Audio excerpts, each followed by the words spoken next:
Okay, તો last time આપણે method of જોઇન્ટ્સના દરેક ટાઈપના સમ જોઈ લીધા હતા, રાઈટ. ઇઝી છે, થોડા હાર્ડ છે, રાઈટ. તો હવે સેકન્ડ લેક્ચર પર જઈ રહી છું. ફર્સ્ટ મેં એના પહેલાં જે લેક્ચર લીધો હતો એ મેથડ ઓફ સેક્શન માટેનો હતો, એન્ડ જેમાં મેં તમને બેસિક ઇન્ટ્રોડક્શન આપ્યું હતું અને મે બી એક એક્ઝામ્પલ બી કરાવ્યું હતું, રાઈટ. સો શું કહેવા માગે છે? અ trust is loaded and supported as shown in figure. Find the actual forces in the members AB, EF and CD, right. અહીંયા તમને કોઈ મેન્શન નથી કર્યું કે મેથડ ઓફ સેક્શન લેવી છે કે મેથડ ઓફ જોઈન્ટ લીધું છે, રાઈટ. પણ તમને કશું મેન્શન નથી કર્યું તો તમે બેમાંથી ગમે તે મેથડ યુઝ કરી શકો છો, રાઈટ. તો મેં તમને પર્ટિક્યુલરલી એક વસ્તુ સમજાવ્યું હતું કે જ્યારે તમને કોઈ પર્ટિક્યુલર મેમ્બર્સ કે 2 કે 3 મેમ્બર્સ ફાઇન્ડ આઉટ કરો, રાઈટ, તો ત્યારે આપણે કઈ મેથડ યુઝ કરીશું? Method of section. અને જ્યારે તમને એમ કીધું હોય કે બધા જ મેમ્બર ફાઇન્ડ આઉટ કરો, રાઈટ, તો તમે કઈ યુઝ કરશો? Method of joints, right. હવે અહીંયા એક તમને ટ્રસ આપેલો છે, રાઈટ. હવે આમાં તમને કયું ફાઇન્ડ આઉટ કરવાનું? તો AB ક્યાં છે? તો કે આ તમારો AB છે. EF અને લાસ્ટમાં છે CD, બરાબર. આ AB, EF અને CD. તો હવે તમે તમારો જે સેક્શન છે, આપણે મેથડ ઓફ સેક્શન યુઝ કરે છે, રાઈટ. તો હવે આ જે ટ્રસ આપ્યું છે એને 2 સેક્શનમાં ડિવાઈડ કરવાના, રાઈટ. પણ એ સેક્શન કટ કેવી રીતે કરશો?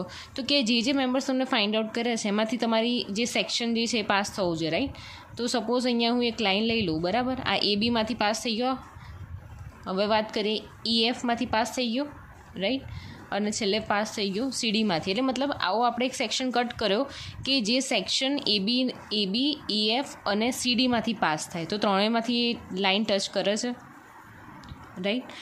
તો હવે જે લાઇન અહીંયા જે સેક્શન સપોઝ અહીંયા AB મેમ્બરમાંથી આપણે સેક્શન કટ કર્યો છે, રાઈટ. તો અહીંયા તમારો ફોર્સ આવી રીતે કમ્પ્રેશનમાં લાગતો હશે, રાઈટ. અહીંયા આના નામ આપી દે ફોર્સ એટ AB. અહીંયા એવી જ રીતે જ્યાં સેક્શન પડતો હશે ત્યાં બંને બાજુ આવી રીતે લાગતો હશે, જ્યાં આપણે નામ આપી દઈએ FEF અને લાસ્ટમાં અહીંયા નામ આપી દઈએ FCD, રાઈટ. હવે અહીંયા સિમ્પલ સપોર્ટેડ આપ્યું છે. સિમ્પલ સપોર્ટ આપેલો હોય ત્યારે તમારે કેટલા ફોર્સ આવશે? 2 ફોર્સ, હોરિઝોન્ટલ અને વર્ટિકલ. તો અહીંયા લખી દઉં છું, અહીંયા વર્ટિકલ ફોર્સ અને અહીંયા હોરિઝોન્ટલ ફોર્સ એટ A, બરાબર. જ્યારે રોલર સપોર્ટ આપ્યો હોય ત્યારે ઓનલી કેવો લોડ લાગે? વર્ટિકલ. એને આપણે નામ આપીશું વર્ટિકલ લોડ એટ C, યા તો તમે RCB નામ આપી શકો છો, રાઈટ. તો હવે એમાં ટોટલ લોડ એટલે કે અને એક્સટર્નલ લોડ ટોટલ કેટલા છે? તો કે H એટલે 1, 2, 3 અને આ એક્સટર્નલ લોડ આપેલો છે કેટલો છે? ચોથો. 4 લોડ છે, રાઈટ. તો આના 2 સેક્શનમાં ડિવાઈડ કરે, રાઈટ. અને આ 1 સેક્શન અને સેક્શનની બીજી બાજુનું આ જે લાઇન જે છે એ લાઇનની અંદર આવતા બધા એક એને સેક્શન 1 આપીશું નામ, અને બીજી બાજુ આવતા એને સેક્શન આપીશું 2 નંબર, રાઈટ. હવે આપણે લેવાનું છે શું કે આપણે અહીંયા કન્ફ્યુઝન એ થાય કે સેક્શન 1 લેવો કે સેક્શન 2 લેવો. તો એ શેના પરથી ડિસાઇડ કરીશું કે આપણે ટોટલ નંબર ઓફ ફોર્સિસ જ્યાં વધારે હશે, રાઈટ, ત્યાં total number of unknown forces જ્યાં ઓછા હશે, રાઈટ. ખ્યાલ આવે તમને આ બેમાં ડિસ્ટન્સ? જ્યાં તમારા નંબર ઓફ અનનોન ફોર્સ જે હોય જ્યાં મિનિમમ હોય એ આપણે સેક્શન કન્સિડર કરીશું, રાઈટ. તો જ્યારે સેક્શન 1ની વાત કરીએ તો અનનોન ફોર્સ કેટલા થઈ ગયા? આ આપણને ખબર નથી, VA નથી ખબર, VC નથી ખબર, HA નથી ખબર. તો અહીંયા ટોટલ નંબર ઓફ અનનોન કેટલા થઈ ગયા? ટોટલ અનનોન કેટલા થઈ ગયા? 3 થઈ ગયા, રાઈટ. જ્યારે આની વાત કરીએ સેક્શન 2માં તો ટોટલ નંબર ઓફ ફોર્સિસ કેટલા છે? અહીંયા ખાલી એક જ છે, રાઈટ. અને અહીંયા ટોટલ નંબર ઓફ ફોર્સિસ કેટલા છે? 3. External load, right. તો અહીંયા કેટલો છે? 1. તો 3 નાના કહેવાય કે 1 નાનું કહેવાય? તો ઓબ્વિયસલી 1. જ્યાં ટોટલ નંબર ઓફ ફોર્સિસ ઓછા હોય એ આપણે સેક્શન કન્સિડર કરીશું. તો અહીંયા આપણે સેકન્ડ કન્સિડર કરીશું, રાઈટ. તો હવે અહીંયા હું તમને ફર્સ્ટ આપણી ફિગર છે તો એના માટે સમજાવવા માટે જ ખાલી તમને એક બીજી ફિગર ડ્રો કરું છું, પણ નેક્સ્ટ એક્ઝામ્પલમાં આપણે એને ડાયરેક્ટ આમાં જ આપણે અઝ્યુમ કરી લેવાની છે, રાઈટ. તો સપોઝ આ એક આખો ટ્રાયેંગલ આવી જાય છે, રાઈટ. તો અહીંયા ટ્રાયેંગલ દોરી દઉં હું. આ ટ્રાયેંગલ દોર્યો, રાઈટ. અહીંયા આપ્યું છે 1 કિલોન્યુટનનો લોડ, રાઈટ. આ જોવાનું કે આ સેક્શન જે છે એની ઉપરની બાજુ જ કન્સિડર કરવાની છે, રાઈટ. એટલે ઉપરની બાજુ કન્સિડર કરીશું એટલે મતલબ આ ફોર્સ નહીં ગણાય પણ આ તો ગણાશે, રાઈટ. એટલે અહીંયાથી નીચે આવશે ફોર્સ આવી રહ્યો, એનું નામ શું હતું? FAB, right. હવે એવી જ રીતે અહીંયાની વાત કરીએ તો આ ફોર્સ આ સેક્શન 1માં આવી જશે, રાઈટ. આ જ્યાં લાઇન છે એની રાઈટ સાઈડમાં બધું શું થઈ ગયું? સેક્શન 2 થઈ ગયું. તો આ એરો કન્સિડર થશે. તો એ એરો કેવી રીતે આવશે? આમ છે તમારો, તો એનું નામ આપીએ FEF, રાઈટ. અને લાસ્ટમાં તમે જુઓ તો કે આ સેક્શનની અંદર આ જો એરો તમે કન્સિડર કરશો, રાઈટ. પેલી સાઈડનો સેક્શન 1માં જતો રહેશે એટલે આ ડ્રો કરી નાખો તમે. આ થઈ ગયો તમારો FCD. ઇઝી હતું. હવે આટલા જ ફોર્સ કન્સિડર કરીને આપણે એક્ઝામ્પલ કેલ્ક્યુલેટ કરવાનો છે, રાઈટ. હવે અહીંયા જોવા જઈએ તો અહીંયા વર્ટિકલ ફોર્સીસ આપણે ખબર છે કે વર્ટિકલ ફોર્સીસ જે છે એનું તમને એક વસ્તુ ખબર હોય તો ઇક્વિલિબ્રિયમ ફોર્સ ક્યારે અપ્લાય થાય તો કે સપોઝ અહીંયા 10 કિલોમીટરનો લોડ આપું છું અને સામે 10 કિલોમીટરનો લોડ આવે, રાઈટ. તો એ કેવા ઇક્વિલિબ્રિયમ કન્ડિશનમાં થઈ જાય, એટલે કેવા કન્ડિશનમાં થઈ જાય? 0 કન્ડિશનમાં, રાઈટ. તો અહીંયા વર્ટિકલ ફોર્સીસ તો તમને આપેલા જ છે, રાઈટ. આ VA છે, VC છે, રાઈટ. અહીંયા હોરિઝોન્ટલ ફોર્સીસ ઓકે, રાઈટ. તો અહીંયા વર્ટિકલ ફોર્સ તમને ઓલરેડી આપેલા છે, પણ અહીંયા હોરિઝોન્ટલ ફોર્સ જોવા જઈએ તો હોરિઝોન્ટલ ફોર્સ ખાલી અહીંયા શું આપ્યું છે કે અહીંયા એક હોરિઝોન્ટલ ફોર્સ એટ એ આપેલો છે અને અહીંયા બીજો ફોર્સ કયો આવ્યો છે આપણો અહીંયા જે મળે છે, રાઈટ. કયો છે? FEF. એ બે જ ફોર્સ છે, રાઈટ. આ તો ફોર્સ આપણે કન્સિડર કરવા નથી કારણ કે એ સેક્શન 1માં છે, રાઈટ. તો અહીંયા શું થશે? અહીંયા ટોટલ 1, 2, 3 વર્ટિકલ ફોર્સ આપે છે કે જે આપણે વર્ટિકલ ફોર્સમાં કન્સિડર કરી નાખીશું, પણ હોરિઝોન્ટલ ફોર્સ અહીંયા એક જ આપ્યું છે, રાઈટ. તો તમારો સિગ્મા ઓફ FX કેટલો થઈ જશે? 0. એનો મતલબ કે તમારો FEF કેટલો થઈ જશે? 0. ખ્યાલ આવ્યો કેમ? કારણ કે આને ઇક્વલ કરતો બીજો કોઈ ફોર્સ અહીંયા તમને આપેલો છે નહીં, એટલે આપણે અહીંયા શું લઈ લઈશું? 0, રાઈટ.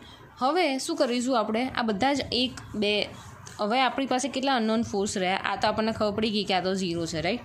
તો આ એક આ ફોર્સ અને એક આ ફોર્સ, રાઈટ. તો બેમાંથી કોઈ બી એક પોઈન્ટ પર તમે મોમેન્ટ લઈ લો, રાઈટ. અહીંયા સપોઝ અહીંયા લઈ લો sigma moment about B is equal to 0, right. તો મોમેન્ટ અબાઉટ B લઈએ, રાઈટ. એટલે B ઉપર જે ફોર્સ હશે બધા કેટલા? 0 થઈ જશે.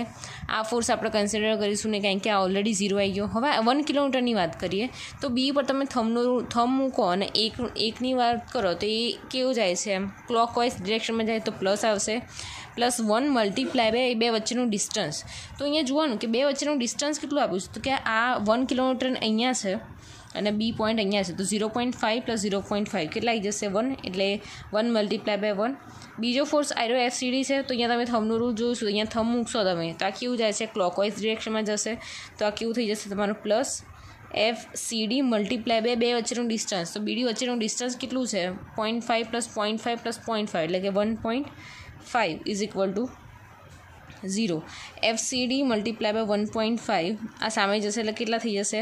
-1, રાઈટ. તો FCDનો આન્સર શું આવશે? -1 divide by 1.5. So FCD is equal to -0.667 kilonewton. હવે આન્સર કેવો આવ્યો છે? જો માઇનસમાં આવ્યો છે, તો આપણે અહીંયા લખી શકીએ કે કમ્પ્રેશન એની સાઇન, રાઈટ. માઇનસ એ કમ્પ્રેશનમાં અને પોઝિટિવ હોય તો એ ટેન્શન લખીશું આપણે, રાઈટ. સો હવે આપણે અહીંયા ખબર પડી કે સિગ્મા FX 0 પણ સિગ્મા FY શું થશે? Sigma FY is equal to 0, બરાબર. એટલે વર્ટિકલ ફોર્સ આ ડાઉનવર્ડ ફોર્સ એટલે આવશે -FAB. આ ડાઉનવર્ડ ડિરેક્શન છે એટલે -1. આ ડાઉનવર્ડ ડિરેક્શન છે તો કે -FCD ઇઝ ઇક્વલ ટુ 0. હવે આમાં વેલ્યુ આપણે આ જે વેલ્યુ અહીંયા સીધી મૂકી દઈશું. FCDની વેલ્યુ અહીંયા મળી છે, રાઈટ. તો તમારે કરતાં કોને બનાવવાનો છે? FAB તમને ખબર નથી તો અહીંયા માઇનસ છે, સામે જશે તો શું થઈ જશે? પ્લસ થઈ જશે. એટલે અહીંયા લખશો FAB is equal two -1 - FCD, right. -1 અને FCDની વેલ્યુ શું હતી? -0.667. તો માઇનસ કેવું થઈ જશે? પ્લસ. તો અહીંયા -1 + 0.667. તો તમારો આન્સર અહીંયા આવી જશે -0.333 કિલો ન્યૂટન FABનો, રાઈટ. માઇનસમાં આન્સર આવે એટલે આપણે અહીંયા શું લખીશું? એને કમ્પ્રેશન કન્સિડર કરીશું, રાઈટ.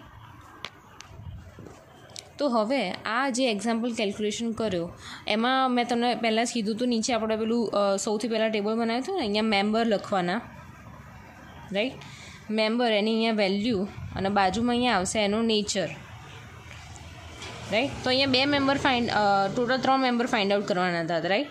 તો ફર્સ્ટ મેમ્બર હતો એનો ફર્સ્ટ મેમ્બર હતો અહીંયા ફાઇન્ડ આઉટ કરવાનો AB, EF અને CD. તો અહીંયા લખી દઈશું મેમ્બર હતો અહીંયા AB,